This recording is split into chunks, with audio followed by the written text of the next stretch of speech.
Hi, and welcome to the first episode of RainDropsLore, where I brain dump everything that I know about the gaming world currently this week into this week's episode, and I've got a lot in store for you today.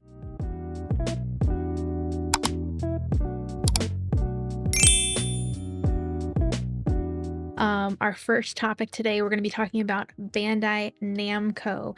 They did an announcement gameplay kind of trailer for Little Nightmares 3, which was really cool. The release date will be October 10th. If you pre-order it now, it looks like you get an enhanced version of Little Nightmares. They had it looked like some outfits that you could get and some DLC depending on which version you pre-ordered.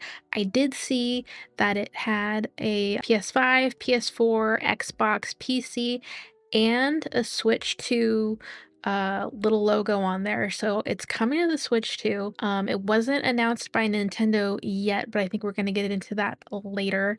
Next from Bandai is Blood of the Dawnwalker 2. There was a gameplay trailer, and I got some bullet points for you.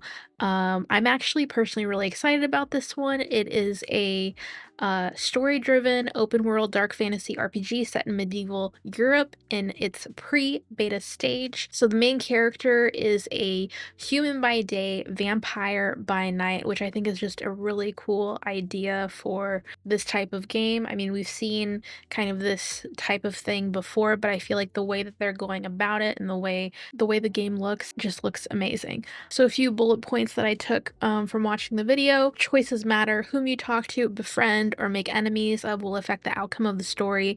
The game developer said that they wanted to maximize players' freedom to create a narrative sandbox for players to play in. Now, personally, I love this kind of thing. One of my favorite games currently is Kingdom Come Deliverance 2. And so whether or not you decide to be good or bad, steal things, kill villagers, that kind of thing, it looks like it's going to have the same effects as it does, actually even more so in this game. So there is a sword fighting mechanics, which seems similar. The reason why I bring up KCD2 is because their sword fighting mechanics seem similar to KCD2, where you have to be aware of which direction you're hitting, whether it's, up, down, left, right, as well as monitoring your enemy movements to see where they're going to hit you, which I think is really awesome game mechanics that make the game feel more alive. There's also a feature where it looks like you can focus for a moment, like you can kind of pause time for a little bit during combat to see if there's an enemy weakness to use the appropriate item to counter, like using a spell to burn enemies' blood. They show this a little bit in the gameplay, and it looks really cool. It looks like there is a skill tree with 3 different kind of branches: human, vampire, and then kind of a branch shared between the two, and an active abilities panel which you can use to unlock new abilities. There's a huge open world map with lots of points of interest.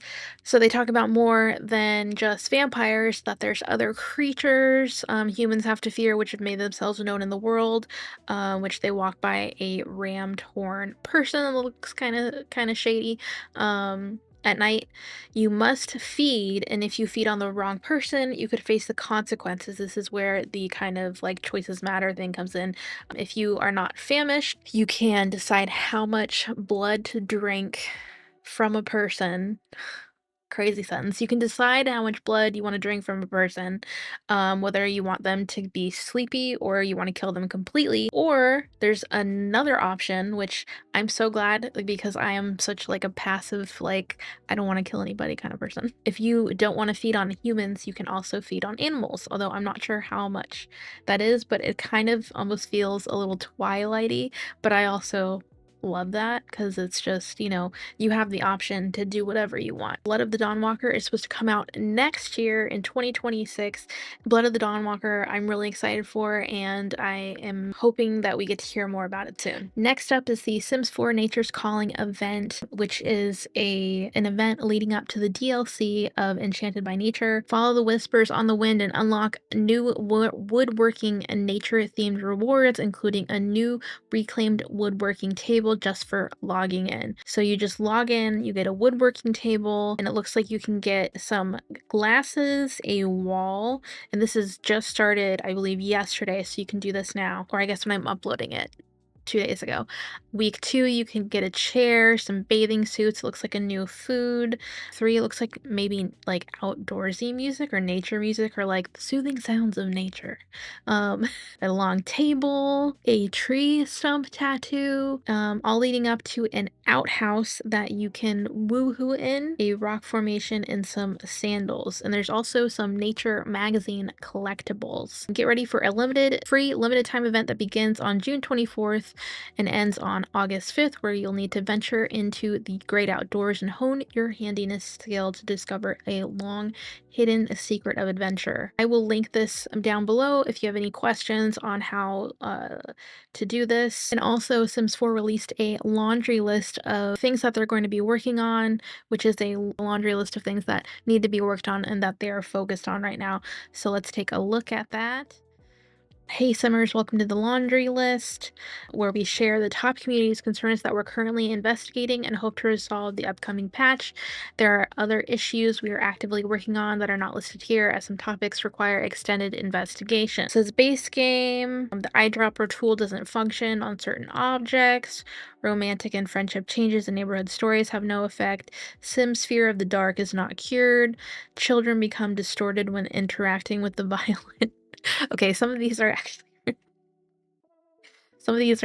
really funny, but I can imagine very annoying. I think I've actually seen clips of this where they had a child sim and they were like, "What the heck is going on?" Because their child sim was like getting all crazy.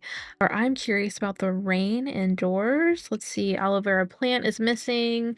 Original ceiling paint has a placeholder name. Monkey bars cannot be found in kids' activities. Fur rewards, buckled boots, and a handful of other items do not appear. Townie's name have limited diversity. Sims cannot plant in planters and harvest moon and mill. Lifeguard swimsuits are missing some variants. On a silver platter drinks tray and arcane aroma tea tray are missing from some categories. Retail workers do not show up for certain businesses. Oh, this has happened to me before while playing, so that's good that they're working on that.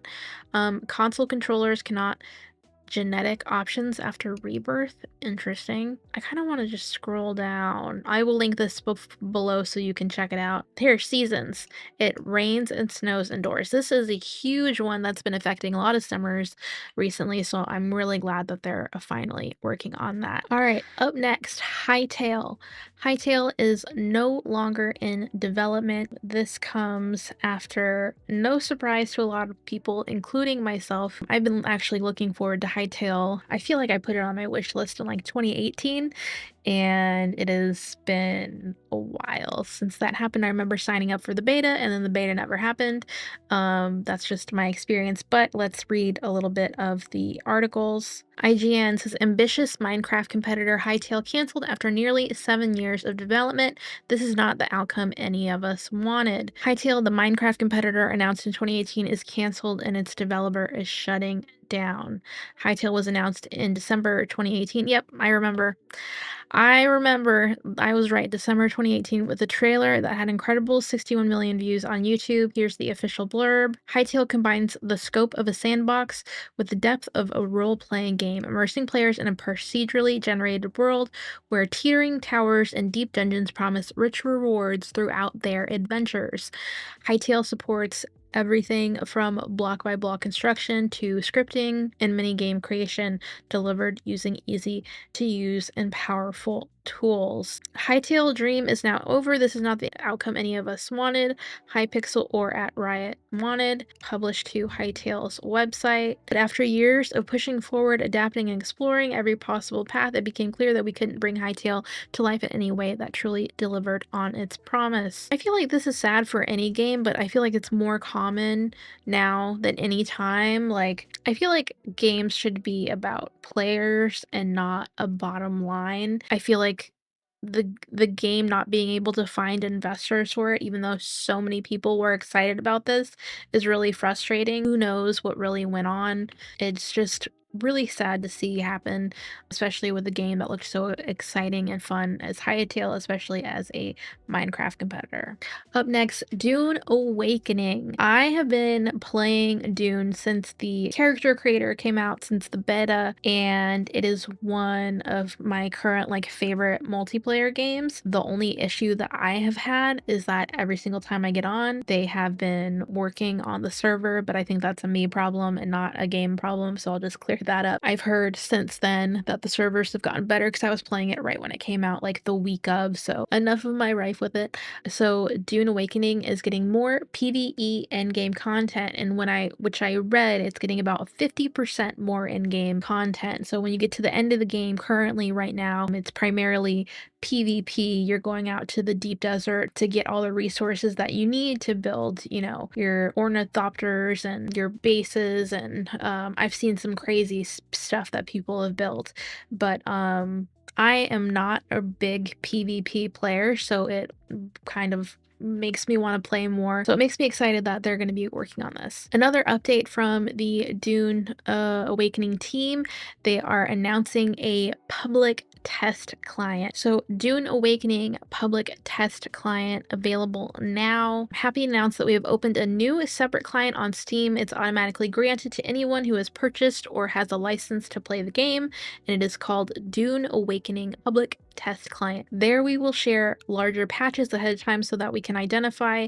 any significant issues before rolling them out to the main game client. I will link this also down below, and there's a bunch of things on here like sandworms now linger for a bit around Spicefield. The Play Now button has been set to filter out private servers.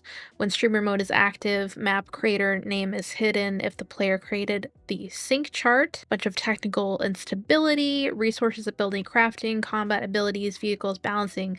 This is a really, really long list that I'm not going to read all right now, but I will link it down below the video, so check that out. So next up, let's talk about Donkey Kong Bonanza. I am going to info dump right now. I am just like, I was so excited when I saw the gameplay trailer because I thought it was just about, walking around smashing rocks. We saw like maybe 2 different worlds, and I'm so happy that I was proven wrong, and that the fact that Nintendo kept Pauline a secret, like even with the test players for the Switch 2, like blows my mind that they kept that a secret from everybody because I love Pauline. I mean, I'm a music producer and I sing and that kind of stuff, so being able to play a game where you can make Pauline sing and that like helps DK is like so freaking cute. I'm really excited about that. When they showed like all the different worlds that you can go to, which I'm sure they did not show us everything, it felt like Tears of the Kingdom level of like, because I'm pretty sure that they didn't even show when they announced Tears of the Kingdom the underworld. When everybody, figured that out, I feel like for Donkey Kong it's gonna be the same thing. And honestly, seeing everything that Donkey Kong has, I feel like Mario Kart World should have been $70 and Donkey Kong should be $80, although I will take my $70 game. Thank you, Nintendo. But just seeing everything from one, the different levels, to having little dungeons in each of the levels where you can solve puzzles, which again gives Tears of the Kingdom vibes, or do like side-scrolling platforming. That looks so cool.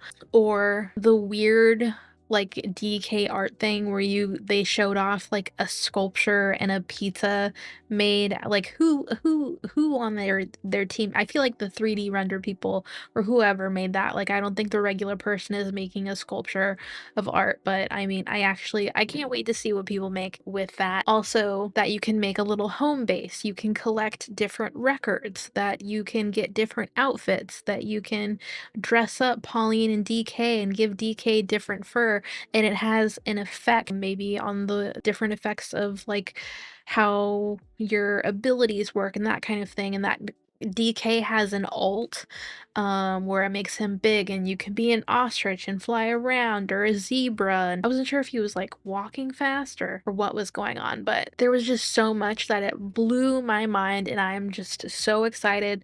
I am filming this on the 25th, you will see it on the 26th. It is about 3 weeks away. Yep, 3 weeks, 3 weeks, 3 weeks and a day exactly. I'm so excited. I need to pre-order mine actually. And I also, which we can take a look at right now. So the amiibo, it looks so cute, so adorable. I love that she's just kind of on the back. I'm not a big amiibo person. Like I actually don't have any amiibos besides Animal Crossing card amiibos. But when I saw this one, I just got so excited about the game. I wanna get this one. And you can pre-order this right now. It looks like on Best Buy and a few other retailers now available for pre-order. Oh, what does this say actually? Donkey Kong and Pauline are the leading pair in the Donkey Kong Bonanza game. They're on a journey to recover the world's bananadium gems, racing against the greedy Void Co. to reach the planet core with the aid of Pauline's singing voice. Donkey Kong can change into powerful Bonanza transformations to smash through terrain and take on Void Kong and his missions. In the Donkey Kong Bonanza game, tap the Donkey Kong and Pauline amiibo figure to receive Pauline's diva dress outfit. Oh yeah, it gives the diva dress. You will also receive gold Kong tiles that can explode on impact when swung or thrown. Get cool in-game extras with amiibo, accessories. Okay. But this is so cool. I personally am really excited for Donkey Kong Bonanza. Again, you can pre-order it. It looks like at Best Buy, Target, Nintendo, probably GameStop. I'm in the US, so those are our major real retailers. Now, on the subject of Nintendo, there has been speculation of a direct, and I am quoting Woodhawker from Beat 'em Ups, who said that he had a source that Nintendo was going to do a direct, either before or after Donkey Kong Bonanza, and he teased an ending where Isabelle from Animal Crossing might come out. Now, me personally lost my freaking marbles over that comment. He didn't say where he got his information from, that he has a source, and he is one of those people that does not like rumors. I trust his source because he doesn't normally get into this kind of thing, and he seemed very sure. What I think is crazy is today, I'm gonna show this. He dropped that little rumor the other day, and then today,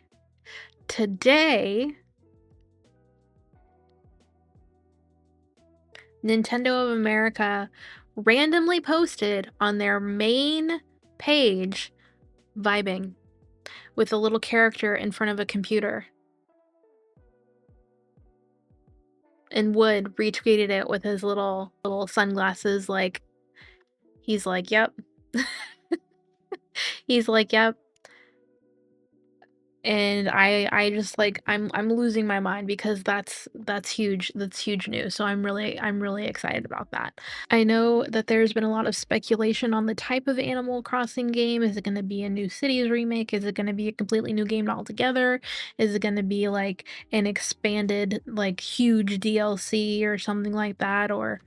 Um, or what's gonna happen? So I am I don't wanna say anything because I don't wanna put anything out there, but I just am very excited about it, so I cannot wait to see, what's gonna come out of a, new Animal Crossing game and when we're gonna hear about it.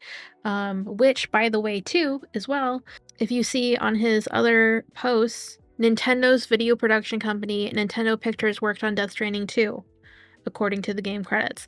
And I literally yesterday before I filmed, I'm refilming this because I filmed it yesterday and I wanted to do a better job with my knowledge and everything. So I decided to scrap yesterday's footage and I'm filming today. But yesterday in my video, I was like, I wonder if there's going to be Death Stranding on Switch 2 because it plays Cyberpunk. And then this leak today that the video production company Nintendo Pictures worked on Death Stranding 2, which is, I feel like everything is just coming together. Um, I personally actually haven't played Death Stranding yet, but I really wanted to see if it was gonna come out. Like, I wonder if in the direct, don't quote me, but I wonder if in the direct they're gonna announce like the first one on Switch 2 with like the Death Stranding 2 at a later date. Or maybe they'll drop both at the same time. Who knows? But it would be really cool to be able to play um on the Switch too, because it runs so well, and I feel like the port would be really good. And I the reason why I wanted to talk about Cyberpunk as well is because Cyberpunk, I swear, Cyberpunk plays way better on, I feel like, my Switch 2 than it does my PC. Like, there's no lag, everything is really smooth. I wanna say that has to do with, like, the upscaling that NVIDIA does to get more frames, but it's like, I swear it's like putting my PC in my Switch 2 when I play that, and it's obviously not ideal for things like driving is a little bit clunky in it, but, like, being able to just use the motion controls to use your katana and use your like heal really fast is really cool. So I hope more games. Actually, before I say hope, I know First Light is going to be coming to Switch 2, which is a triple A game. Let's talk about it. So if you go to the announcement trailer, so it's got the little Switch 2 logo right there. You can't really see it, but look at that. Switch 2. So the First Light AAA game, 007 game, is coming to the Switch 2. Does that mean Grand Theft Auto 6 is going to be coming to the Switch 2? Because I have a screenshot of Opera GX that I'm going to put over my face right now. And it says that there's like a little Switch logo over GTA 6. Now GTA 6 has not been announced on the Switch 2. I'm doing a lot of speculating, but I feel like it's gonna come out. I feel like that's not impossible. I feel like there could be a lot of AAA games that come over to the Switch too, just because where we are technology-wise, it's just possible. Um, so it's something that I'm really excited about and something that I'm really looking forward to. With all that being said, I think we've covered a lot. I feel like next week we're gonna have a lot more to cover. We'll be back next week with another round of news for you, whether that's news, games I want to talk about, game info dumping, tech news, which, by the way, NVIDIA releasing a 50/50. Why? Just why? Anyway, I hope you guys enjoyed this. This is my first time doing anything like this. Hit subscribe, and I will see you next week. Thank you for watching RainDropsLore.